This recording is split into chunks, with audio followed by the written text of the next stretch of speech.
সন্ধেবেলায় আমরা তিনজন মিলে একটু ঘুরতে বেরিয়ে পড়েছিলাম, আর আমরা এখন রয়েছি কৃষ্ণনগরে। সেই জন্য কৃষ্ণনগরের ফেমাস শঙ্কর হোটেলে চলে গেছিলাম চা খেতে। তো শুনেছি এখানে খুব ভালো চা পাওয়া যায়, তো আজকে প্রথমবার আমরা গেলাম। তো দেখো এখানে কত মাটির ভাঁড় সাজানো রয়েছে, এখানে কিন্তু মাটির ভাঁড়ে করেই চা দেওয়া হয়। আর এই যে দেখছি দুটো বড় বড় হাঁড়ি, এখানে কিন্তু চা বানানো হচ্ছে। তো এখানে আরও একটা জিনিস ফেমাস, সেটা হচ্ছে সিঙ্গারা। তো সেটা অন্য একদিন ট্রাই করব, আজকে আর করিনি। আজকে আমরা শুধু চা আর সাথে বিস্কিট নিয়ে নিয়েছিলাম। তো এখানকার পরিবেশ ভীষণ ভালো, খোলামেলা, অনেক বড় একটা হোটেল আর ভীষণ পরিষ্কার পরিচ্ছন্ন। তো তোমরা যদি এখানে চা ট্রাই করতে চাও তাহলে অবশ্যই চলে আসতে পারো। চাটা কিন্তু খুব ভালো এখানে, বুঝলে।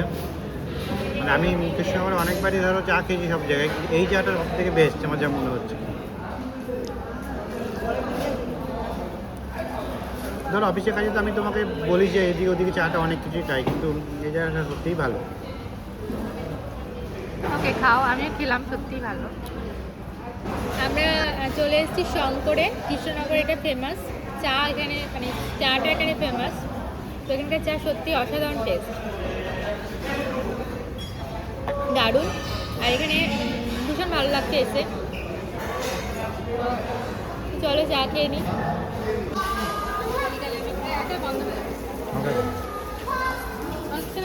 হয়ে যাবে হয়ে যাবে হয়ে যাবে।